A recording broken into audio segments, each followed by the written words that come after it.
Sujet qui est très très long à traiter et qui mêle plusieurs aspects religieux et profanes. C'est pour ça qu'il y a deux grandes parties dans la conférence. Une partie sur les aspects négatifs des réseaux sociaux au niveau de la religion, parce qu'on est dans une mosquée, et aussi au niveau profane, donc à savoir, on va voir niveau économique, niveau sociologique et niveau scientifique. Donc en gros, c'est ça qu'on va voir aujourd'hui, Inch'Allah. Alors, pour qu'on se mette d'accord dès le début et qu'on sache de quoi on parle, parce que souvent on ne se rend pas compte quand on parle de réseaux sociaux, on se dit, ça représente quoi dans ma vie, le temps que je passe sur les réseaux sociaux? À votre avis, les jeunes, allez, 15-25, vous passez combien de temps sur les réseaux sociaux par jour? J'ai pas dit sur Internet, hein.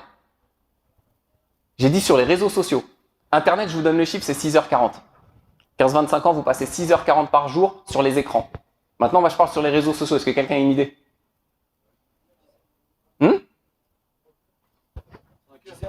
5 heures? 6h40 sur les écrans, ça fera beaucoup. Alors, je vais vous mettre, je ne sais pas si ça sera assez grand, mais là, sur les dernières études qu'on a en 2019, donc c'est ce qu'on a de plus récent, on est à peu près 2 heures par jour sur les réseaux sociaux entre 15 et 25 ans. Pour vous donner un ordre d'idée, les scientifiques sur la période actuelle 2022, ils parlent de doubler le chiffre. Donc là, imaginez qu'à la place de 2h12, on est en 2022, donc 3 ans plus tard, presque plus de 3 ans plus tard, on est quasiment sur entre 3 et 4 heures par jour sur les réseaux sociaux. Donc là, c'est important de savoir déjà que par jour, on passe 3 heures en moyenne sur les réseaux sociaux. C'est énorme. Vous imaginez en 3 heures par jour ce qu'on peut faire si on fait autre chose. Deuxièmement, à quel âge vous avez votre premier téléphone? En moyenne, en France, dans les pays occidentaux et en France en particulier, comme vous pouvez voir, c'est à peu près entre 10 et 11 ans. Est-ce que vous imaginez les dégâts que ça peut faire, un téléphone, un smartphone dans les mains d'un enfant de 10 ans ou 11 ans? C'est une porte sur le monde qui s'ouvre pour lui. Il peut avoir accès à tout. Je vous laisse imaginer. D'accord? Juste pour que vous preniez conscience.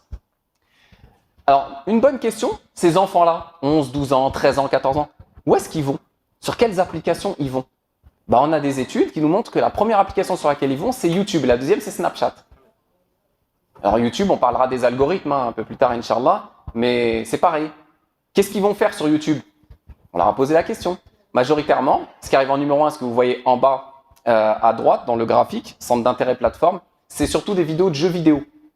Ils regardent beaucoup ça. Et en deuxième, regardez, humour. Ils regardent des vidéos d'humour, les petits, avec des humoristes qui blasphèment l'islam, etc., qui insultent parfois l'islam. D'accord? Et en troisième, c'est quoi? La musique. La musique. Ils écoutent de la musique sur YouTube, avec tous les clips de rap que vous avez à votre disposition. Donc ça, les enfants, ils regardent ça à 10-11 ans. C'est bien de le savoir. Même si je sais que vous, la majorité, vous n'avez pas 10-11 ans, vous avez des enfants ou vous allez en avoir. Voilà ce qu'ils font sur Internet. Et quand vous allez sur YouTube, vous connaissez les algorithmes. Ils vous proposent des vidéos. Au début, vous allez regarder une vidéo de Coran, puis en dessous, une autre vidéo de Coran, une vidéo de Coran, puis hop, un clip de... Voilà. C'est comme ça que ça marche. Alors, c'est quoi les objectifs de cette conférence? Je ne vais pas vous dire, c'est haram, les réseaux sociaux, jetez vos téléphones contre un mur. Parce que de nos jours, c'est clairement limite une nécessité d'avoir des réseaux sociaux. Personne ne peut s'en passer. C'est très très dur de s'en passer.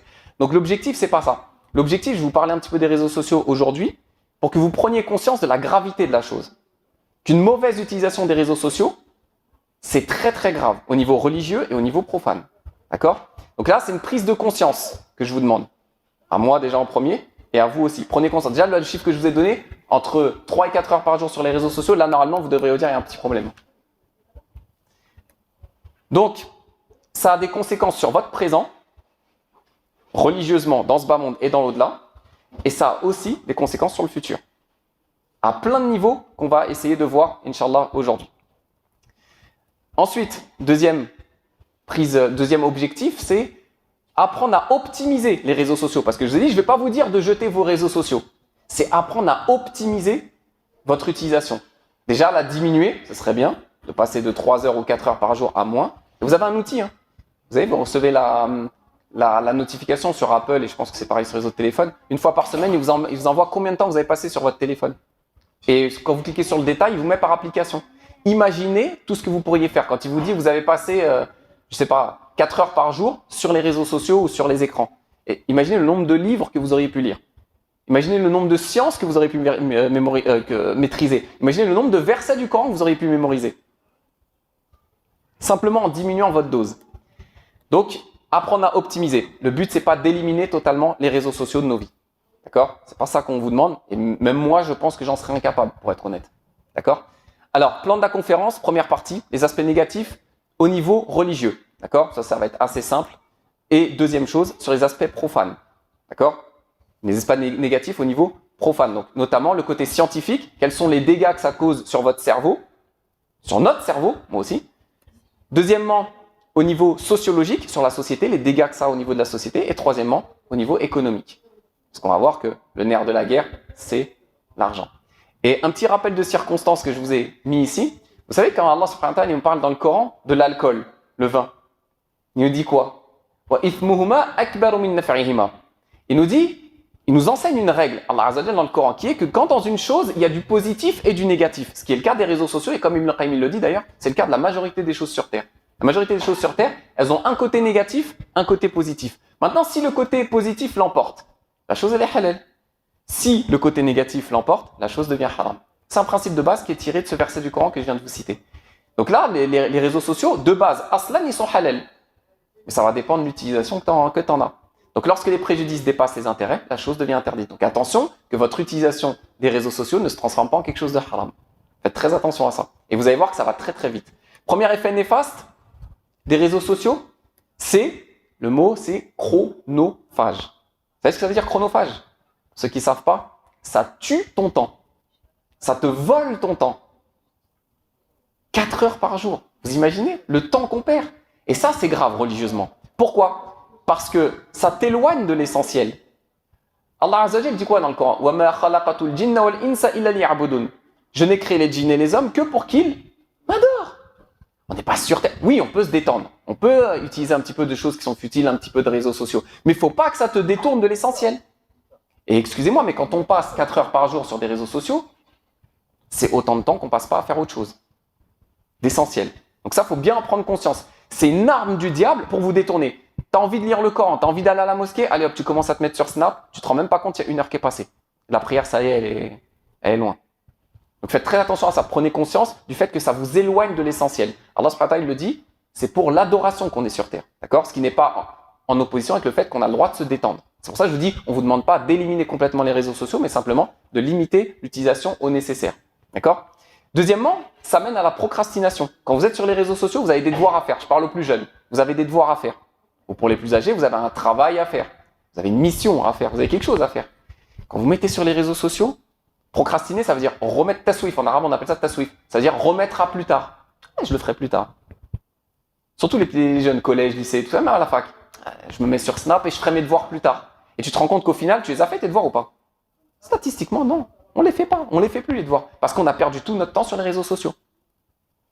Donc ça, il faut prendre conscience. Procrastination, je repousse à plus tard et les regrets. Allah subhanahu wa ta'ala, il nous dit quoi dans le Coran? Hatta idha jaa ahadahum al-maut qala rabbi irji'un la'alli a'malu salihan fima tarakt. Quand la mort, elle arrive à l'un de nous, qu'est-ce qu'on va demander au Seigneur? Renvoie-moi sur terre. Pourquoi? Pourquoi on veut retourner sur terre? Pour que je fasse tout ce que j'ai délaissé.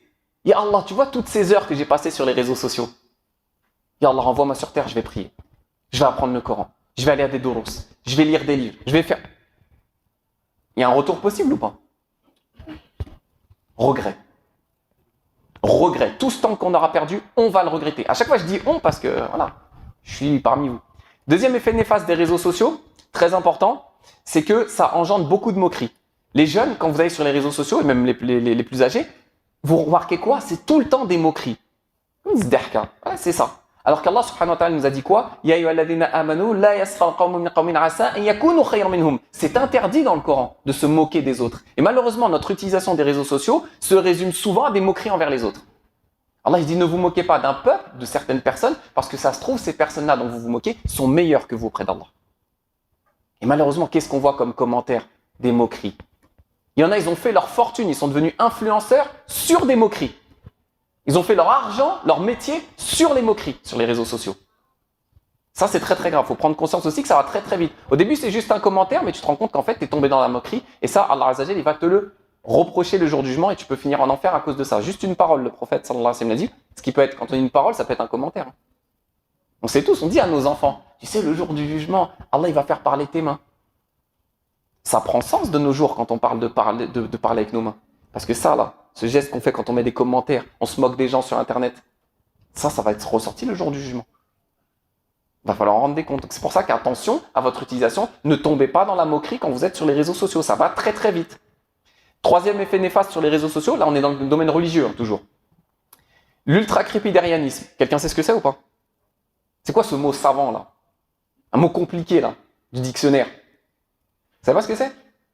Eh ben c'est un problème. Parce qu'on est tous dedans. Quand on est sur les réseaux sociaux, on est tous dedans. Vous savez c'est quoi pour faire simple? C'est le fait de s'exprimer sur tout. Tu donnes ton avis sur tout. Machallah, tu es devenu un scientifique, tu vas débattre avec des médecins virologues. Machallah, tu es devenu spécialiste en géopolitique maintenant. Ah, la guerre en Ukraine, la Russie, les Américains. Ah, tu es spécialiste en géopolitique, toi. Bravo. Pire, tu parles de religion. Tu te prononces sur des choses où les plus grands savants de l'univers, ils ont divergé. Toi, tu viens de non, c'est halal. Ou l'inverse. Non, c'est haram. Mais qui es-tu? Qui sommes-nous? Qui suis-je, moi, pour donner mon avis sur la religion? Moi, je me contente de relayer les paroles des savants, de l'héritage scientifique qu'on a hérité depuis des années. Je donne pas mon propre avis parce que je ne suis pas qualifié pour ça. Je suis pas un savant, je suis pas un moufti. Donc toi, tu es derrière ton écran sur les réseaux sociaux. Ah non, l'imam, il dit n'importe quoi. Mise en garde contre un tel. Et non, lui, il faut pas l'écouter. Tu donnes ton avis sur des choses. Non, c'est halal, ça. Des consensus qui remontent à plus de 14 siècles. Non, c'est halal maintenant. Tu as le droit de faire ça. Bah ça, c'est l'ultracrépidarianisme. Tu te prononces sur des choses, normalement, tu n'as pas à parler sur ça. Laisse ça aux spécialistes. Tu as étudié la géopolitique, parle de géopolitique, bismillah. Tu as étudié le droit, parle de droit. Tu as étudié le fiqh, parle de fiqh. Mais si tu n'as pas étudié ces choses-là, laisse la mécanique aux mécaniciens, laisse la pharmacologie aux pharmaciens, laisse la virologie aux virologues et laisse l'islam aux spécialistes de l'islam. Ne tombe pas dans ça. Donc tu vas parler sans science. Or, qu'est-ce qu'il nous dit Allah subhanahu wa ta'ala dans le Coran? وَلَا تَقَفُ مَا لَيْسَ لَكَ بِهِ عِلْمٌ إِنَّ السَّمْعَ وَالْبَصَرَ وَالْفُؤَادَ كُلُّ أُولَئِكَ كَانَ عَنْهُ مَسْئُولًا. Ne te prononce pas ce sur quoi tu n'as aucune science. C'est interdit. Ne te prononce pas sur ce sur quoi tu n'as pas de science. Car, pourquoi? Parce que l'ouïe, les yeux et les cœurs, sur tout ça, on va rendre compte le jour du jugement. Tout ce que tu auras dit, tout ce que tu auras fait, tu vas rendre des comptes le jour du jugement. Et ça va très vite sur Internet. L'historique, il va sortir. Nous, on peut, sur Internet, tu peux effacer l'historique. Mais auprès d'Allah Azza wa Jalla, est-ce que tu peux effacer l'historique? Je peux pas. Et puis, évidemment, quand on se prononce surtout et particulièrement au niveau de la religion, on tombe vite dans la médisance et la calomnie. Wala tajassasu. Ne vous espionnez pas. Souvent, on regarde des stories des gens, on les espionne et on les critique. Déjà, qu'est-ce que tu fais à regarder leurs stories? Déjà, c'est un problème. Pourquoi tu suis ces gens-là? Déjà. Et deuxièmement, tu calomnies, tu rajoutes au premier péché la calomnie. Wala tajassasu, ne vous espionnez pas. Wala yartab ba'dukum ba'da, et ne médisez pas les uns des autres. Mais la médisance, c'est pas simplement à l'oral. C'est aussi sur les réseaux. Allah, il voit tout, il entend tout, y compris ce que tu écris. Donc ça, il faut en prendre conscience. Wala yartab ba'dukum ba'da, ayuhibbu ahadukum an ya'kula lahma akhihi maytan fakarihtumuh. Allah subhanahu wa ta'ala, il nous donne une image qui est incroyable dans le Coran. Il nous dit, critiquez les gens. Médire sur eux. Encore pire quand c'est des gens de science. Personne n'est à l'abri de nos jours avec Internet. Même les plus grands savants du monde, ils sont critiqués par des ignorants. Les plus grands savants du monde. Critiqués par des gens qui savent même pas réciter la Fatiha correctement. C'est normal ou pas? Pourquoi? Parce que c'est les réseaux sociaux qui ont donné du pouvoir à certains. Et Allah, il nous donne cette image. Il nous dit, médire de son frère.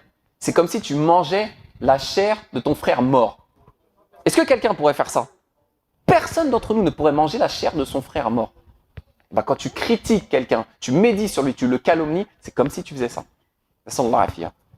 Donc attention à ne pas tomber dans la médisance sur les réseaux sociaux. Ensuite, quatrième effet néfaste, alors ça c'est un gros problème. Le rabaissement de l'au-delà et l'amour du bas monde, le matérialisme. Ils vous mettent sur Internet que l'étalement du bas monde. Et ça vous touche. Ça touche votre foi, mais on ne s'en rend pas compte.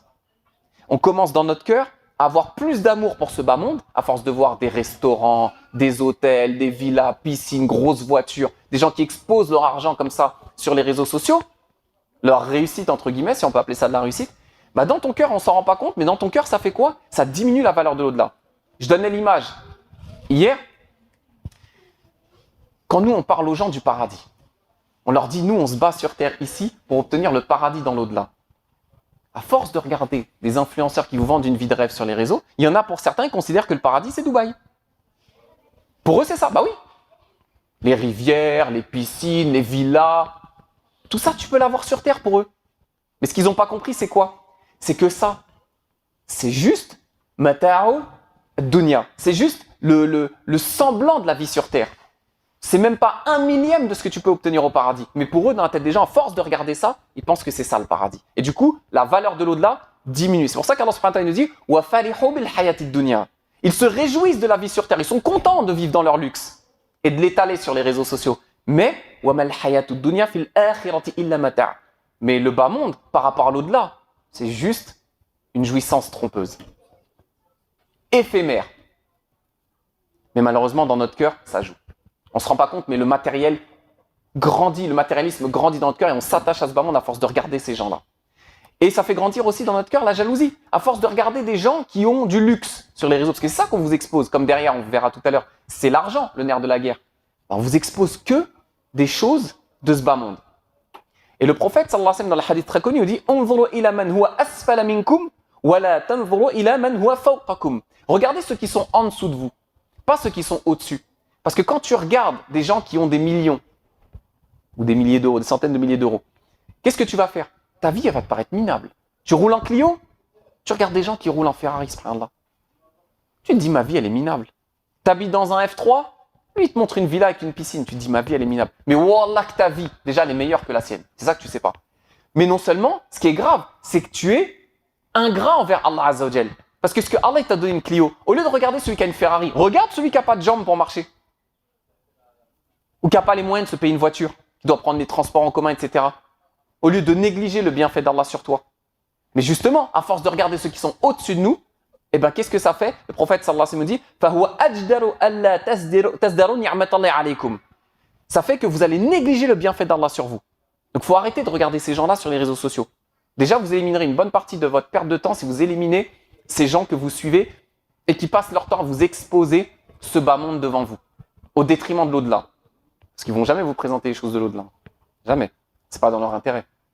5e effet néfaste des réseaux sociaux. Bon, celui-là, c'est... Pour ceux qui me connaissent, vous savez que celui-là, c'est mon point préféré. La banalisation et l'incitation au haram. Qu'est-ce qu'on a sur les réseaux sociaux? Factuel, on ne parle pas chinois. Qu'est-ce qu'on a sur les réseaux sociaux? De la nudité. Que ce soit les hommes ou les femmes. Et dans notre communauté. C'est vrai ou c'est faux? Il ne faut pas mentir. C'est la vérité. On voit que ça. Je ne rentre pas trop dans les détails, évidemment. Mais on se comprend. Qu'est-ce qu'on voit sur les réseaux sociaux? Beaucoup de nudité. Et ça, c'est un problème. Pourquoi c'est un problème? Parce que nous, notre religion, le prophète sallallahu alayhi wa sallam a dit quoi? Inna li kulli din khuluqan. Chaque religion, elle a sa caractéristique, elle a son caractère qui la définit. Et c'est quoi le caractère qui définit l'islam? C'est le haya, c'est la pudeur. Et malheureusement, nous, les musulmans et les musulmanes, de nos jours, à cause des réseaux sociaux, on manque de pudeur. Et ça, c'est un gros problème. Et encore une fois, c'est pas spécifique aux femmes. Ça touche aussi malheureusement les hommes. Parce qu'attention, quand on pense pudeur, on pense nudité. Mais un des plus grands manques de pudeur qu'on a, nous les musulmans, c'est le point suivant qu'on va développer, c'est le fait d'exposer ses péchés. Il y a quoi comme pire manque de pudeur que d'exposer en public ses péchés? C'est grave. Donc le prophète sallallahu alayhi wa sallam a dit Al-haya wal-iman qurina jami'an. C'est-à-dire la pudeur et la foi, ça va de pair. S'il y en a un qui s'en va, l'autre aussi. Je répète celui-là parce qu'il est incroyable. La pudeur et la foi vont de pair. Si l'un s'en va, l'autre aussi. Tu perds ta foi, tu perds ta pudeur. Tu perds ta pudeur, tu perds ta foi. Qu'Allah nous en préserve. Et Allah subhanahu wa ta'ala nous a dit dans le camp Wala tabarruja tabarrujal jahiliyatil oula. Ne vous exposez pas, en parlant des femmes, à la manière des femmes d'avant l'islam. Et malheureusement, les réseaux sociaux poussent nos sœurs à de plus en plus se dévergonder. Donc l'exposition des péchés. Je résume pour ceux qui ne savent pas, il y a 3 niveaux de péché. Je suis seul dans ma chambre, je commets un péché. Je fume une chicha, etc., quelque chose qui est haram. Il n'y a que Allah qui me voit. C'est le premier niveau de péché. La tauba est aisée. Tu me demandes pardon à Allah Azza wa Jalla sincèrement, Allah il peut te pardonner, il n'y a pas de souci. C'est pas ça le problème. On ne dit pas que c'est halal, on ne dit pas que c'est bien, on dit c'est le premier niveau de péché. Le deuxième niveau de péché, c'est quoi? Je suis en train de fumer ma chicha dans ma chambre et je me mets sur Snap. Boum, 100 vues, 1000 vues, 10 000 vues. Et là, tu es passé au deuxième niveau qu'on appelle al-mujahara. Le prophète sallallahu alayhi wa sallam a dit Kullu ummati mu'afa illa al-mujahirin. Toute ma communauté peut prétendre au pardon d'Allah Azza wa Jal, sauf Les mujahideen. C'est qui les mujahideen? Ceux qui exposent leurs péchés en public. Tu t'es privé toi-même de la miséricorde d'Allah en faisant ça. Non, on a un troisième niveau maintenant. C'est quoi le troisième niveau? C'est je commets le péché, j'expose mon péché et j'incite les gens à faire la même chose que moi. Regardez, je joue au jeu de hasard. Vous avez vu, je fais du bet-click et tout là. Allez, je vous donne un petit code promo pour vous aussi, vous tombez avec moi. Et c'est quoi le vecteur de tout ça? C'est les réseaux sociaux. Donc ça, c'est un problème. C'est un gros problème qu'on a. Donc mémorisez bien ce hadith.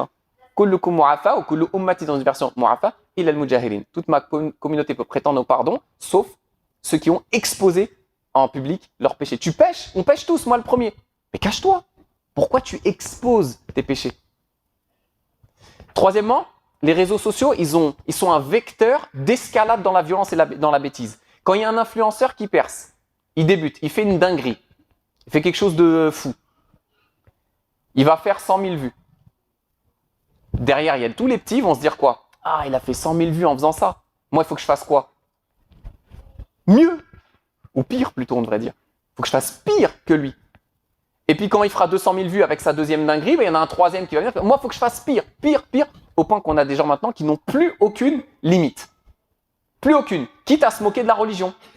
On en a souvent parlé, même ici, sur le minbar, j'en ai parlé, les moqueries dans la religion, c'est très très grave, parce que ça fait du buzz. Derrière, tu fais 100 000 vues quand tu insultes Allah. Dans notre propre communauté. Et on partage ça. Sur les réseaux sociaux. Donc attention. Déjà, on ne doit même pas prêter notre regard à ça, on ne doit même pas regarder ça. Et encore moins le relayer.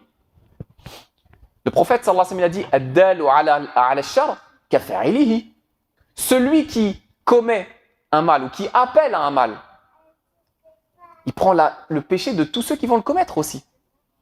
Et de même que celui qui montre une bonne action, il prendra une partie de la récompense aussi de tous ceux qui l'ont fait, sans diminuer à eux, évidemment, par la miséricorde d'Allah Azza wa Jalla. Donc attention à ne pas tomber ça. Et les clashs sur Internet, sur les réseaux sociaux, c'est que ça. Que des clashs. On clash tout le monde. Ils se clashent entre eux, ça fait des vues, ça ramène de l'argent. Maintenant, ils ont trouvé un nouveau filon, on clash les imams. Voilà. C'est normal. Maintenant, un influenceur au bout de la terre, qui n'a strictement rien à voir avec concrètement avec la religion, pas grand-chose à voir, il va pas hésiter à clasher des imams. Clasher, je dis bien le clash. Hein. C'est même pas un débat dit, non, c'est un clash pour faire des vues sur Internet. Est-ce que ça, c'est normal? Donc attention sur les réseaux sociaux. Et la violence aussi, hein, parce qu'on a vu dans les cités que soit ils ont fait ça, truc violent, et puis après une escalade, etc. L'autre cité veut faire pire que la première cité, ça on l'a vu de nos yeux. Ça existait déjà à l'époque, mais encore plus avec les réseaux sociaux. Alors que le prophète, sallallahu alayhi wa sallam, n'était pas quelqu'un de foncièrement violent, au contraire. Il est rapporté du prophète, sallallahu alayhi wa sallam, qu'il n'a jamais frappé une femme, un domestique, même un animal, subhanallah. S'il frappait, c'était en temps de guerre, et c'est une exception, c'était pas la règle. D'accord? Le prophète, sallallahu alayhi wa sallam, n'était pas quelqu'un de violent. Et malheureusement, les réseaux sociaux nous rendent plus violents. Sans même des fois s'en rendre compte, juste parce qu'on relaye des informations qui sont elles-mêmes violentes. Sixième effet néfaste des réseaux sociaux, c'est la propagation de la fornication, zina. Le prophète sallallahu alayhi wa sallam dans un hadith, إِذَا ظَهَرَ فِي قَرْيَةٍ الزِّنَا وَالرِّبَا أَذِنَ اللَّهُ بِهَلَكِهَا. Le prophète sallallahu alayhi wa sallam a dit, il y a deux choses quand ça apparaît dans une cité, dans une ville. Si ces deux choses elles apparaissent, Allah il ordonne la destruction de la ville. Et il y en a pour moins que ça, ils ont été rasés. C'est quoi? La fornication et riba, les intérêts. Malheureusement, très présente de nos jours. Alors, c'est quoi le rapport entre les réseaux sociaux et la propagation de la fornication? C'est qu'en fait, les réseaux sociaux, et je pense qu'on connaît tous plus ou moins ça, ça crée une promiscuité virtuelle. Une promiscuité, c'est-à-dire un rapprochement très très proche, mais virtuel. Tu es dans ton lit, il est minuit, tu es tout seul, elle est toute seule aussi derrière son écran à des fois plusieurs milliers de kilomètres. Et vous commencez à discuter. Ça commence par lui envoyer une vidéo sur t'as vu tel shir ce qu'il a dit, t'as vu Nader Abou Anas, t'as vu. Ça commence comme ça. Et ça dérape vite. On va pas rentrer dans les détails, rassurez-vous. Mais ça dérape très vite, malheureusement. Pourquoi? Parce que le prophète, sallallahu alayhi wa sallam, qu'est-ce qu'il a dit? La yakhluwanna ahadukum imra'atan illa bidhi mahram. Qu'un d'entre vous, un homme, ne s'isole pas avec une femme sans qu'il y ait un troisième qui est le mahram. Pourquoi? Pour pas que ça dérape. Mais là, quand vous êtes sur Internet en train de parler, qui vous voit, si ce n'est Allah Azza wa Jalla? Mais qui vous voit concrètement? En vérité, il ne faut pas dire personne. Vous savez, il y a qui? C'est qui le troisième, le prophète, ça m'a dit? Shaitan. Et on n'est pas plus fort que lui, malheureusement. Illa man rahimallah. Donc c'est pour ça qu'il faut, ça, comment on lutte contre ça, il faut lutter en amont, ne pas rentrer, se mettre dans cette situation-là de parler avec le sexe opposé, surtout quand il est minuit, etc. Et regardez, subhanallah, Allah Azza wa Jalla, ce qu'il dit dans le Coran. Ya nisa an-nabi, lastunna ka ahadi min an-nisa. Il s'adresse aux meilleures des femmes sur terre. Il leur dit, ô vous les femmes du prophète, vous n'êtes pas comme les autres. Et écoutez ce qu'il leur dit. In ittaqaytunna fala takhda'na bil qawl fayatma'a alladhi fi qalbihi maradun wa qulna qawlan ma'rufa. Il leur dit aux femmes du prophète, les meilleures femmes sur terre, attention, n'adoptez pas un ton complaisant lorsque vous parlez aux hommes. Et vice-versa, les hommes, n'adoptez pas un ton complaisant quand vous parlez aux femmes. Pourquoi? Parce que celui ou celle qui a le cœur malade, il risque d'être attiré. Et là, on parle des meilleures femmes de l'univers. Alors imaginez, nous, à notre niveau, maintenant. Donc c'est pour ça, attention, cette promiscuité virtuelle sur les réseaux sociaux que ça crée, personne ne te voit, ni elle, ni moi, c'est bon, on est tout seul. Non, vous n'êtes pas tout seul, il y a le diable qui est avec vous. Donc faites attention à ça. Ça, c'est le hadith que je vous ai dit tout à l'heure. Septième effet néfaste des réseaux sociaux. Bon, bah là, je suis obligé d'en parler. Je suis obligé de mettre une cartouche. Les influenceurs. C'est où leur terrain de chasse? Les influenceurs, c'est les réseaux sociaux. On est d'accord ou pas? Ils sont sur Snap, ils sont sur Insta, TikTok, je sais pas quoi. Qu'est-ce qu'ils vous vendent? Ils vous vendent que du haram. Ils vous mettent que ce bas monde à votre disposition. Il y a deux types d'imams. Vous savez que dans la vie, il y a deux types d'imams. C'est pas moi qui le dis, c'est Allah Azza wa Jalla dans le Coran. Il y a deux types d'imams. Il y a les imams qui guident au bien. Allahumma ja'alna minhum, on espère en être. Les imams qui guident, quand je dis imam, c'est forcément, c'est nous tous, on est des imams. Hein. On essaye de guider les gens au bien, chacun à son niveau. Chacun à son niveau, dans sa famille, dans son voisinage, etc. On essaye tous d'être des guides dans le bien. Mais Allah subhanahu wa ta'ala nous parle d'un autre type d'imam dans le Coran. وَجَعَلْنَاهُمْ أَئِمَّةً يَدْعُونَ إِلَى النَّارِ. Nous avons fait d'eux des imams, des guides, mais ils guident vers quoi? Vers le feu, vers l'enfer. Pas vers le paradis, vers le bien.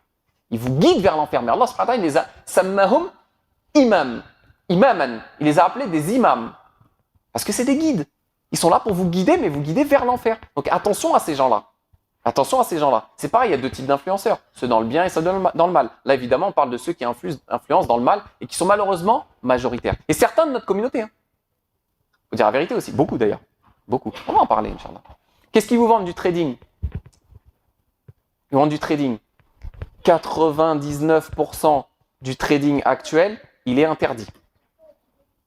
Yassine, c'est halal ou c'est haram le trading?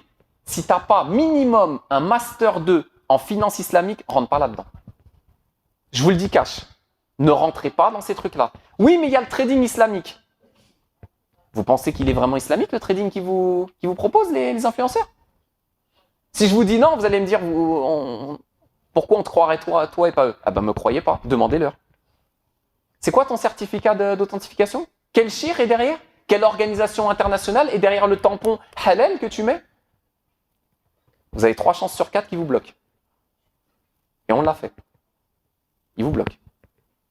Donc ça n'a rien d'islamique, hein, ce qu'ils vous vendent. Ils vous disent oui, c'est du trading sans riba. Ah, parce que riba, c'est la seule pratique qui est interdite dans le trading. Al-gharar, al-jahala. Et quel type de riba vous évitez? Si soi-disant vous évitez riba, d'accord, on va vous croire. Vous évitez quel type de riba? Riba al-nasi'a ou riba al-fadl? Eh? Ça, ils vont répondre jamais là-dessus. Parce qu'eux-mêmes, ils ne savent pas ce que c'est. Donc le trading, attention, ça contient beaucoup de riba. Et Allah subhanahu wa ta'ala, vous le savez, ذَلِكَ بِأَنَّهُمْ قَالُوا إِنَّمَا الْبَيْعُ مِثْلُ الرِّبَا وَأَحَلَّ اللَّهُ الْبَيْعَ وَحَرَّمَ الرِّبَا. C'est haram, point. On ne doit pas rentrer là-dedans. Et le prophète, sallallahu alayhi wa sallam, dans ce hadith que j'ai affiché en bas à gauche, il nous dit La tabi' ma laysa indak. Ne vends pas ce dont tu n'as pas la possession. C'est un principe fondamental en islam. Il y a des exceptions, effectivement, qu'on étudie en cours de fiqh, mais globalement, l'islam interdit de vendre ce dont tu n'as pas la possession.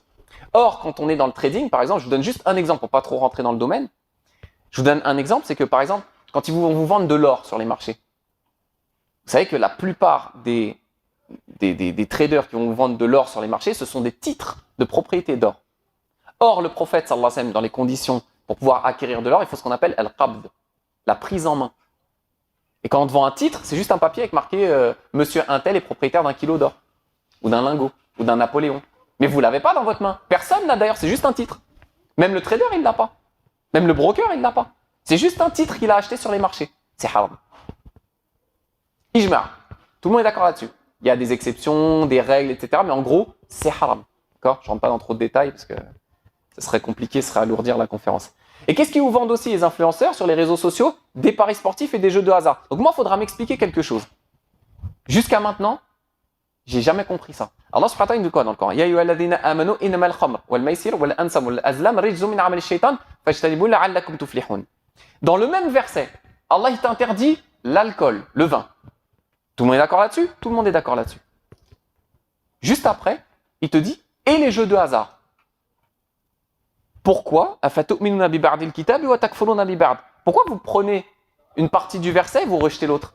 Ah non, je bois pas d'alcool, c'est haram. Par contre, les jeux de hasard, tiens, réseaux sociaux, allez hop, pour mettre la daronne à l'abri. Mais pourquoi? Pourquoi tu choisis dans la religion que ce qui te plaît? C'est pas ça l'islam. L'islam, c'est la soumission. Ça veut pas dire qu'on est parfait. On commet tous des péchés. Mais il y a une différence entre commettre le péché et appeler au péché, comme on l'a dit tout à l'heure. Donc faites très attention à ça. Le verset, il est clair. Les jeux de hasard sont interdits. Les paris sportifs sont interdits. Comme est interdit l'alcool. C'est la même chose. C'est dans le même verset. Donc faites très attention à ça. Parce que ça, vous avez vu, il y a une enquête.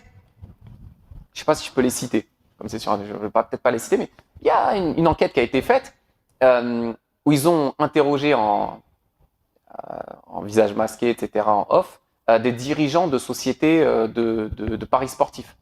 Ils ont reconnu cibler les musulmans. Et c'est de là que ça vient c'est pour mettre la daronne à l'abri. C'est une expression de qui ça? C'est une expression de chez nous. C'est pas les autres qui mettent leur daronne à l'abri. C'est nous, on cherche à mettre. Eux, ils les mettent dans les EHPAD. Ben, nous, c'est pas ça chez nous. D'accord? Nous, on essaie justement, effectivement, de mettre, entre guillemets, nos mamans à l'abri, mais pas par les jeux de hasard, subhanallah. Donc, ils savent très bien que c'est nous qui disons ça. C'est nous qui cherchons à mettre nos mères à l'abri. Donc, qu'est-ce qu'ils ont fait? Ils ont ciblé volontairement les musulmans. Et ils l'ont avoué, ils le cachent même pas. Oui, bien sûr qu'on cible les musulmans. Évidemment. Au niveau profane, ça c'est important.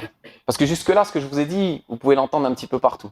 Mais là, on va rentrer dans un truc qui est un petit peu plus technique, mais qui est, Inch'Allah, intéressant. Alors, il y a des dégâts sur les réseaux sociaux au niveau scientifique, notamment sur votre cerveau. Quand on sert des réseaux sociaux, ça touche notre cerveau, mais on s'en rend pas compte. On va expliquer. Il y a aussi des dégâts au niveau sociologique, c'est-à-dire au niveau de la société, la famille. Et il y a des dégâts aussi au niveau économique. D'accord? C'est ça qu'on va traiter rapidement dans la deuxième partie.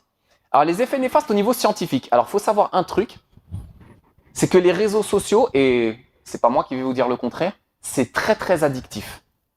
C'est comme une drogue. Non, c'est pas comme une drogue. C'est une drogue. Je pèse mes mots. C'est pas moi qui le dis. C'est une drogue. Pourquoi c'est une drogue? Parce que les réseaux sociaux, de la bouche des créateurs de Snap, Insta, Twitter, Facebook, eux-mêmes le disent. Les réseaux sociaux sont construits pour faire sécréter ce qu'on appelle de la dopamine. La dopamine, c'est quoi? C'est l'hormone du plaisir. Quand tu prends de la drogue, c'est ça que ton cerveau va sécréter. Et donc, tu deviens très, très rapidement addict à la sécrétion de dopamine. Et eux, ils ont compris ça. Parce qu'il y a des grands scientifiques qui sont derrière les réseaux sociaux. Ouais, ils font rien au hasard. Si vous saviez jusqu'où ils vont même jusqu'à, pour manipuler les cerveaux, même analyser la couleur des likes, la forme des likes, les couleurs qu'ils vont utiliser, la façon de scroller. Est-ce que vous savez que quand vous scrollez, alors scroller pour ceux qui ne savent pas, c'est quand on fait défiler l'écran. Vous voyez le geste que vous faites quand vous faites défiler l'écran? Est-ce que vous savez que ce geste-là qu'on fait pour scroller, il fait sécréter de la dopamine? Ils auraient pu inventer plein de systèmes pour faire défiler l'écran. Pourquoi c'est pile ce geste-là parce qu'ils ont compris que, en faisant des IRM, que ce geste-là qu'on fait quand on scrolle, il fait sécréter de la dopamine dans nos cerveaux. Donc ça te rend addict. Et ça explique pourquoi quand tu es sur les réseaux, tu défiles. Vous avez vu comment c'est dur quand tu commences à défiler sur les réseaux? Tu fais défiler les stories pour t'arrêter. C'est dur. En fait, c'est pas, j'ai envie de dire entre guillemets, c'est pas de votre faute. Non, mais ça s'explique par la science. Donc attention à l'addiction. C'est très très addictif les réseaux sociaux. Ça va bousiller nos vies. Deuxièmement, ça joue sur le développement neuronal. Parce que tout le temps que tu passes sur les réseaux sociaux, même si tu crois que tu apprends des choses quand tu regardes des conférences, des trucs intéressants, en vérité, c'est superficiel. Tu regardes une vidéo sur, je sais pas moi, sur l'architecture, en vérité, tu n'auras rien retenu. Tu aurais lu un livre, au lieu de regarder 2 heures de vidéo sur l'architecture, tu aurais lu juste un livre sur le sujet, tu serais devenu beaucoup plus savant dans le sujet qu'en regardant 3 conférences sur YouTube. Pourquoi? Parce que les réseaux sociaux, ça ne développe pas, ça ne crée pas de connexion neuronale dans votre cerveau. Bon, je schématise au maximum les créations neuronales, ce qui vous rend intelligent. Les réseaux sociaux, ça ne fait pas ça. Ça ne crée pas de connexion neuronale. En gros, on est un légume quand on regarde les réseaux sociaux. Alors que par exemple, lire un livre ou écouter une conférence en réel, là, vous allez créer des connexions neuronales. Et ça, encore une fois, c'est scientifiquement prouvé. Ensuite, ça a comme gros défaut les réseaux sociaux au niveau scientifique, la baisse d'attention. Est-ce que vous savez, un poisson rouge, il a combien de temps d'attention? Le temps d'attention, c'est quand je parle là. Au bout de combien de temps vous commencez à décrocher? Quand j'ai commencé à parler, au bout de combien de temps vous avez commencé à décrocher? Est-ce que vous savez? On était à 12 secondes pendant des années. Les 30 dernières années, on était à 12 secondes. C'est-à-dire qu'au bout de 12 secondes, vous restez comme ça à m'écouter. Au bout de 12 secondes, vous regardez ailleurs. Vous avez perdu l'attention. Vous allez revenir après. Et ainsi de suite, vous allez perdre l'attention. On était à 12 secondes ces 30 dernières années. On est passé là depuis l'éclatement des réseaux sociaux. On est passé à 8 secondes. 8 secondes d'attention. Au bout de 8 secondes, tu décroches. Imaginez pour apprendre le Coran. Ou pour apprendre la science profane, etc. Vous allez décrocher au bout de 8 secondes. Le poisson rouge, il a, regardez, 9. 9 secondes. On est descendu, c'est pas moi qui le dis, hein. Je vais vous donner les références après, les études scientifiques, tout ça, pour pas... Yassine dit n'importe quoi. Non, on va vous donner les références. Le poisson rouge, c'est 9 secondes. Notre cerveau, il est moins attentif que celui d'un poisson rouge. À cause des réseaux sociaux. C'est normal, ça. On est devenu pire que des animaux. On se rend pas compte. Parce que là, ce que je vous dis là, votre temps d'attention il y a 8 secondes, personne s'en est rendu compte. Malheureusement. Et pourtant, on est en dessous des poissons rouges. Ensuite, un des effets pervers, c'est la sédentarité ou le sédentarisme. C'est le fait que, à cause des réseaux sociaux, on bouge beaucoup moins. Et on sait qu'il y a une corrélation entre l'utilisation des réseaux sociaux et le sédentarisme. Tu restes beaucoup plus chez toi quand tu as les réseaux sociaux. Maintenant, tu n'as plus besoin de te déplacer comme nous à l'époque, les anciens, ceux de mon âge. Là. Tu voulais jouer, tu descendais. Maintenant, beaucoup moins. Tu voulais parler avec ton pote, fallait aller sonner à l'interphone chez la voisine, etc. Il descend, tu descends, ouais. Maintenant, il n'y a plus. C'est tac, tac, tac, tac, t'es dans ton lit, il est dans son lit, vous parlez, etc. Il n'y a plus d'échange, il n'y a plus de mouvement. Et on sait que le sédentarisme, il a des grosses conséquences, notamment sur la santé. On sait qu'il y a un lien entre le sédentarisme et les maladies cardiovasculaires, et l'obésité, par exemple. On sait que plus tu utilises les réseaux sociaux, plus tu vas grignoter, par exemple. Ça, c'est pareil, c'est vérifié. C'est pas à négliger. C'est pas à négliger. Ensuite, le principe de validation sociale. Alors là, on rentre dans la sociologie. Bon, ceux qui me connaissent, vous savez. On rentre dans la sociologie. Le principe de validation sociale. Ça, c'est le fait, ce qu'un petit peu étudié la pyramide de Maslow. Vous connaissez la pyramide de Maslow? Le besoin d'estime de soi, le besoin de reconnaissance. Tout être humain, il a ça en lui. On a tous besoin de la reconnaissance de nos pairs. Plus ou moins. Certains, ils ont beaucoup besoin, et d'autres, ils ont moins besoin. Non, mais c'est humain. On a tous besoin de plaire un peu aux autres. À nos parents, à nos amis, ou à la masse, d'accord? Et eux, ils ont compris ça, les réseaux sociaux. Ils ont compris qu'on a tous besoin du principe de validation sociale. On a tous besoin d'être reconnus par nos pairs. Donc, qu'est-ce qu'ils vont faire? Ils vont, avec les réseaux, ils ont créé un outil de propagation de l'estime de soi. En gros, tu vas chercher à aller sur les réseaux, mettre des photos, des vidéos de toi, pour obtenir l'approbation sociale des autres. Concrètement, tu vas rien gagner. C'est pas parce que tu as eu 1000 likes que tu vas gagner quelque chose. À moins que tu sois suivi par 1 million de personnes et que tes likes soient monétisés. Mais on parle de nous. Concrètement, tu as mis une photo de ton plat. Vas-y, on va prendre des exemples concrets. Tu as mis une photo de ton plat. Le photo sur 8 likes. À quoi ça sert? Si ce n'est créer une frustration peut-être chez certaines personnes qui n'ont pas accès à ces plats-là. Des convertis ou des gens, peut-être leur femme ne sait pas cuisiner, Allah aime. Et ils voient ça, t'as vu ce qu'elle a fait? Et puis après, bon, voilà, on de coupe. Tu regardes les stories des autres. Voilà, ça va vite. Donc, on a besoin de cette approbation. On met des photos. Pourquoi tu as mis la photo? Je sais pas. En vérité, c'est pas que tu sais pas. C'est que tu as besoin que les autres, ils te valident. Tu as besoin de ça. Et donc, tu vas utiliser les réseaux sociaux pour ça. Et donc, ce principe de validation sociale, une fois que, c'est bon, j'ai été validé, j'ai eu 8 likes sur ma photo de frites.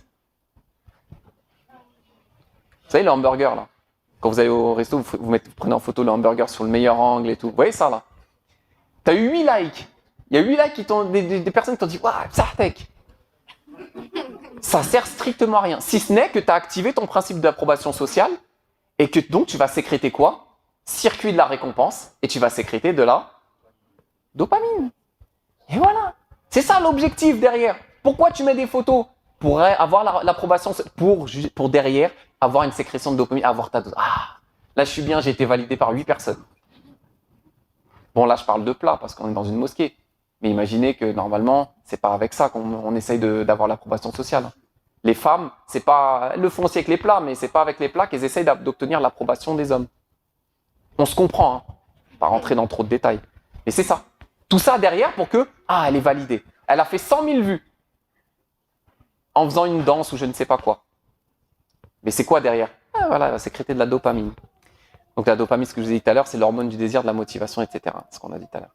Alors ça, c'est des références pour ceux qui veulent. Je me suis basé sur ça. Alors Michel Demurget, c'est un des plus grands neuroscientifiques français, si ce n'est le plus grand, spécialisé dans le domaine des réseaux sociaux et des écrans. Donc il avait commencé, si mes souvenirs sont bons, c'était en 2010-2011, il avait écrit ce livre-là, donc TV Lobotomie, à lire. Hein. C'est les effets de la télé, des écrans en général, parce que c'était avant les réseaux sociaux qu'il a écrit ça. Quels sont les effets des écrans télé et donc des réseaux sociaux, parce que maintenant les petits à 4-5 ans, ils sont sur Snap. Quels sont les effets des écrans sur le développement neuronal des enfants? Je vous donne juste un exemple qu'il donne dans son livre. Ils ont pris un enfant, ils l'ont mis dans une pièce. Ils ont mis un jouet, des cubes. Un enfant de 2 ans, 1 an et demi, 2 ans. Qu'est-ce qu'il fait l'enfant? Il voit des cubes.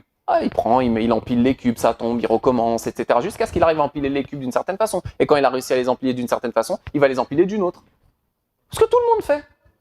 Maintenant, la même scène, même enfant. Vous lui mettez les cubes et à côté un smartphone ou une télé. Qu'est-ce qu'il va faire? C'est automatique. 100% des enfants, ils vont se diriger vers l'écran, la télé ou le smartphone. D'accord? Donc qu'est-ce qu'il va faire? Il va commencer à faire défiler. Bêtement. Il va appuyer, il va faire ça. Nanana. Est-ce que vous savez une chose? C'est que le fait qu'il n'ait pas pris les cubes, comme je l'ai dit, les cubes, c'est ce que j'expliquais tout à l'heure, ça s'appelle la plasticité neuronale. Quand il va prendre les cubes et qu'il va les mettre et que ça va tomber, il va recommencer. Il est en train de construire son cerveau. Son intelligence, elle est en train de se développer. Ça y est, les neurones, ils se font. Maintenant, est-ce que vous savez que quand il est en train de regarder l'écran, il ne s'est pas occupé des cubes? Donc les neurones qu'il aurait dû construire en utilisant les cubes, il ne les a pas utilisés. Il ne les a pas construits. Pire que ça. Vous savez ce qu'il dit Demurget dans ce livre-là, TV Lobotomie? On ne peut pas revenir en arrière. Même si 6 jours après, finalement, c'est trop tard. Une fois qu'il a pris l'écran, ça y est, c'est fini, je ne peux plus revenir en arrière. Les conséquences sont irréversibles. C'est ça sa thèse dans TV Lobotomie. C'est qu'en fait, les neurones qu'on n'a pas construits, on ne peut plus les récupérer. Ce qui explique la chute du QI dans les pays occidentaux, entre autres. Alors, il a fait une mise à jour, il y a quelques années, la fabrique du crétin digital, où il explique, donc cette fois, c'est la même chose, mais avec les smartphones. Donc, tout ce que je vous ai dit aujourd'hui, c'est dedans. Et ce qu'il a fait, ça s'appelle une méta-analyse. Pour ceux qui ne connaissent pas, c'est il a regroupé toutes les analyses scientifiques du monde. Vous imaginez le taf, hein. Toutes les analyses scientifiques du monde qui parlent des effets néfastes des réseaux sociaux sur nos cerveaux. Et il en a fait un livre. Bon, il est balèze le livre. Vous avez vu, je l'ai mis sur les réseaux sociaux. Il est comme ça. Je l'ai saigné. Mais une fois que vous avez vu ça, vous allez lâcher vos téléphones un petit peu. Et je connais des gens, dont je fais partie, hein, qui ont refusé toute télé pour les enfants à partir de avant. Alors, sur son premier livre, il était sur 3 ans. Il disait que c'était 3 ans. Jusqu'à 3 ans, il faut que les enfants ne voient pas du tout d'écran. 0. Sous peine d'avoir des neurones qui ne se construisent pas. Même si c'est un petit peu, non, lui dit 0. Et il ramène 150 pages d'études scientifiques qui confirment ça. Et là, sur le deuxième, Fabrique de crétin digital, il est revenu sur son avis, il a dit maintenant les scientifiques ont changé d'avis, c'est pas d'écran pour les enfants avant 6 ans. Avant 6 ans. Sinon, derrière, c'est mort. T'as quel âge? Ah, ça va. T'avais des écrans avant 6 ans?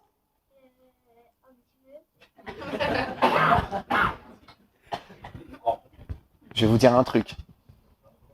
J'ai enseigné, ça fait 12 ans que j'enseigne. J'ai eu des enfants, des collégiens, des lycéens, des adultes, des retraités, j'ai tout eu dans mes cours.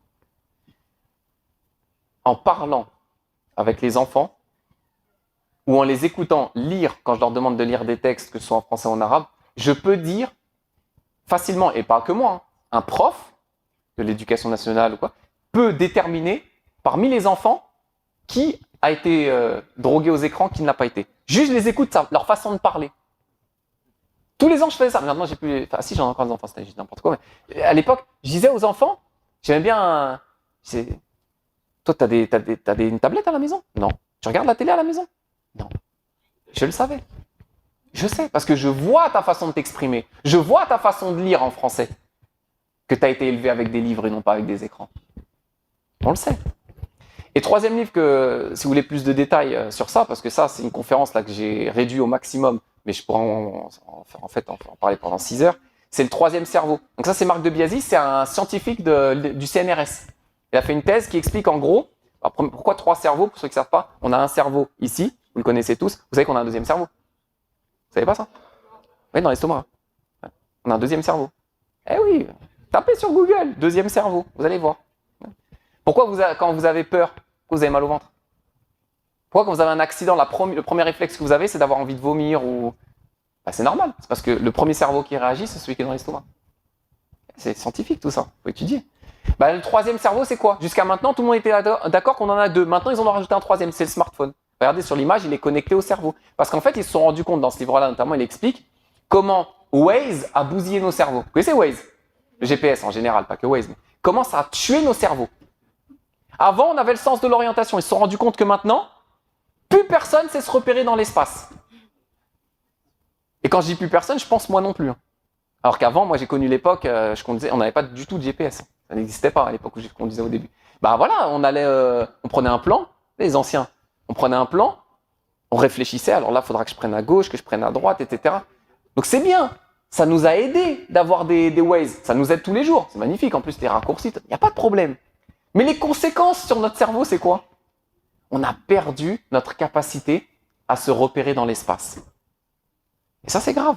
C'est grave, parce que c'est un exemple que je vous donne. Mais il y a des cas plus graves. Donc il explique tout ça dans son livre. C'est scientifique. Au niveau sociologique, ça va, je suis dans les temps, alhamdoulilah. Alors, au niveau sociologique, au niveau de la société, ça va créer un nivellement par le bas, les réseaux sociaux. Pourquoi? Parce que tout ce que vous allez voir sur les réseaux sociaux, c'est que du superficiel. C'est que du superficiel. Sauf exception rare. Donc du coup, à force de nous montrer du superficiel, eh ben, ça va niveler vers le bas. Alors qu'avant, quand vous alliez voir des conférences de scientifiques, etc., ou vous cherchiez à lire des livres, ça nivelle par le haut. Vous cherchiez à évoluer. Là, maintenant, on régresse. On vous a mis en avant. Ça a commencé à l'époque par le truc shampoing, t'as pas de cheveux, je sais pas quoi. C'était ça à l'époque. J'ai vu le truc arriver. Je me suis dit, attends, on met en avant une personne. Vous voyez de qui je parle? Je sais plus c'est quoi la phrase. Je me rappelle. C'est une de mes élèves, c'est pas grave, qui m'avait... parce qu'à l'époque, j'avais pas de réseaux sociaux du tout. Et je connaissais pas la télé-réalité. C'est des élèves en cours qui m'ont dit, ah, tu connais pas, t'as pas de shampoing, t'as pas de cheveux, je sais pas quoi. C'est quoi ce truc-là? Et elles m'ont montré. Ah, truc. Et je me suis dit, attends. Donc, on met en avant pour les jeunes, comme égérie, comme exemple, cette personne-là. Et ça, c'était que le début. Hein. Maintenant, tous ceux qu'on vous met en avant, regardez ce qu'on vous met en avant. J'en avais parlé dans la conférence sur la musique. Quand on vous met en avant, par exemple, une chanteuse, je ne vais pas dire son nom, mais elle est rentrée dans l'Académie française. L'Académie française a dit sa façon de parler, c'est bien, c'est nouveau. Subhanallah, elle parle en onomatopée. Wesh, wesh, mashallah, nanana. C'est que ça, ces chansons, c'est des onomatopées. Vous savez ce que c'est, les onomatopées? Eh, oh, ya, yi. Mais c'est pas sérieux, ça nivelle par le bas. Nous, à l'époque, quand on écoutait les profs à l'école parler, ou quand on écoutait les adultes parler, on apprenait des mots de vocabulaire. Même qu'Allah nous pardonne dans le rap, on apprenait des mots. On apprenait des mots. T'écoutais tel rappeur, tiens, ça veut dire quoi ça? Tu te renseignais. Ah, il a dit ça, j'ai appris un mot. Voilà. Maintenant, que nivelé par le bas. C'est incroyable. Et ça, c'est un gros problème. Et puis le matérialisme, on en a déjà parlé tout à l'heure. Sur les réseaux sociaux, vous avez que du matérialisme. Que regardez mes voitures, regardez mes villas, regardez ma sape, Louis Vuitton, etc. Subhanallah. C'est pas interdit d'avoir des beaux vêtements. Le prophète sallallahu alayhi wa sallam, il a dit, habille-toi et mange et donne ce que tu veux en aumône. Du moment que tu évites 2 choses. L'excès et le mekhila, l'orgueil. Tu veux du Louis Vuitton, tu as les moyens, bismillah. Très bien, le prophète sallallahu alayhi wa sallam, il avait une belle tunique. Hadith d'Ibn Abbas. Il avait une belle tunique. Mais c'était pas une tunique d'orgueil. Ça, le problème. Et oui, j'ai oublié de parler de l'objectif de vie. Bon, j'ai pas mal de connaissances dans le milieu, dans l'éducation nationale, et il me remonte, en fait, vous savez, quand on était petits, les plus anciens, quand ils nous demandaient, les profs, oui, tu veux faire quoi quand tu seras grand? Vous savez, la rédaction. Oh, je veux être astronaute, pilote d'avion, pompier, ou je sais pas trop quoi, ce qu'on était à l'époque. Vous savez, des trucs un peu... ouais. Là, maintenant, les petits, 8 ans, vous disent quoi? Je veux être, veux avec un T, être avec A-I-T-R-E, influenceur 1, flux, en sœur avec un SC, 2 S-S-C. Je veux être influenceur. Objectif de vie, être influenceur. Allah barik fikoum, c'est un objectif de vie, ça? Être influenceur? Vous voulez que je vous allume, là, les petits, ou c'est comment? C'est quoi votre objectif de vie? Tu veux être influenceur, toi? Alhamdulillah. Tu veux être influenceur? Alhamdulillah. Toi, je sais pas si tu veux être influenceur ou pas? Alhamdulillah. À la limite, dans le bien. Influenceur dans le bien. Bon, le prochain, je vais le passer parce qu'on est dans une mosquée. Mais c'est ce qu'on appelle, alors c'est un phénomène sociologique, hein. C'est ce qu'on appelle l'hypersexualisation. Ce qu'on appelle maintenant, on appelle ça phénomène TikTok. C'est la marchandisation du corps de la femme. Voilà, je vais passer ça parce que voilà. C'est intéressant, hein, mais on est dans une mosquée, on va pas rentrer dans trop de détails. Alors ensuite, ça c'est pareil, je le passe. Vous connaissez. Vous voyez, ceux qui sur les réseaux, ils voient pas ce qui est écrit. Et à l'étage, ils voient pas ce qui est écrit. Voilà. Ça va avoir des conséquences. Tout ça, ce que vous voyez écrit à l'écran, ça va avoir des conséquences sur votre vie future, dans vos couples, malheureusement. Et ça, vous savez pourquoi je vous ai mis ça dans ce point-là? Juste, je vais dire pourquoi j'ai mis ça. Parce qu'en fait, ils se sont rendus compte que souvent, quand on interroge les enfants, comment vous avez eu accès la première fois à ces images-là? Les images, je sais pas comment dire. Pas bien. Les images pas bien. Stimulantes, non, c'est... Les images pas bien. Voilà. Comment les enfants, parce que dites-vous que c'est à 11 ans, ils ont vu. Hein. 11 ans, ils ont déjà vu. D'accord? Comment ils ont vu? Vous savez comment ils ont eu leur premier contact avec ce monde-là? On leur a envoyé la vidéo sur Snap. Tiens, clique là. Et miskin, le gosse, il a 11 ans. Miskin, c'est pas de sa faute. Ses parents lui ont mis un téléphone dans les mains. À 11 ans, on lui envoie la vidéo. Il regarde ou il regarde pas l'enfant? Malheureusement, il regarde. Qu'Allah nous en préserve. C'est pour ça, ne mettez pas des smartphones dans les mains de vos enfants. Et s'ils en ont, surveillez. Parce que ça va aller très très vite. Hein. Ensuite, propagation de la fornication, on en a parlé tout à l'heure. Je vous cite un chiffre. Hein. En France, 62% des enfants, ils sont nés hors mariage. Statistique officielle. Attention, je sais ce que vous allez dire. C'est normal, c'est le non-musulman. Oui, majoritairement. Majoritairement, c'est les non-musulmans. Mais ça arrive dans notre communauté. Ça arrive dans notre communauté. Beaucoup d'enfants de nos jours naissent hors mariage. Et après, vous connaissez. On va appeler l'imam. Vite, fais-nous un halal vite fait, s'il te plaît. Parce que là... Petite parenthèse. Hein. Femme enceinte, zina, le mariage, il est haram. Il faut attendre qu'elle ait accouché. Petite parenthèse. Donc voilà. Pour rattraper le... Alors ça a des grosses conséquences sur la vie de couple. L'utilisation des réseaux sociaux, regardez ça. Regardez ce que je vais mettre. Il y a une corrélation entre l'utilisation des réseaux sociaux, entre les couples, ceux qui sont mariés. C'est une des causes de divorce. C'est pas moi qui le dis. Regardez la stat. 1/3 des couples en instance de divorce a mentionné, quand on leur pose la question, excusez-moi madame, pourquoi vous avez divorcé? C'est à cause des réseaux sociaux. Monsieur, pourquoi votre femme elle a divorcé? Pourquoi madame vous avez divorcé de votre mari? Les réseaux sociaux. Promiscuité. Faites le lien avec ce que j'ai dit tout à l'heure. Eh oui, ça crée des divorces. Pareil, ce que je disais tout à l'heure, la jalousie. Le mari qui regarde des stories de nourriture. On va être gentil, on va pas aller trop loin. Il regarde des stories de nourriture, il voit des sœurs qui postent les plats, tout ça, puis la femme qui est jalouse, etc. Pourquoi tu regardes ça? Ils ne plaisent pas mes plats. Vous connaissez ça? Ça peut mener à des divorces, ça plus ça plus ça mène à des divorces. Ou la sœur qui regarde tout le temps sur les réseaux sociaux des influenceurs qui ont des millions, qui partent à Dubaï, qui vivent à Dubaï, etc. et qui commence à regarder son mari de haut. Les vacances au village en Algérie, vous voyez ou pas? On pourrait pas aller à Dubaï. Le mari miskin, il fait selon ses moyens et voilà. Tu veux pas qu'on aille à Dubaï? Et au bout d'un moment, dans son cœur, il y a elle va négliger les biens. Et ça peut être dans l'autre sens. Hein.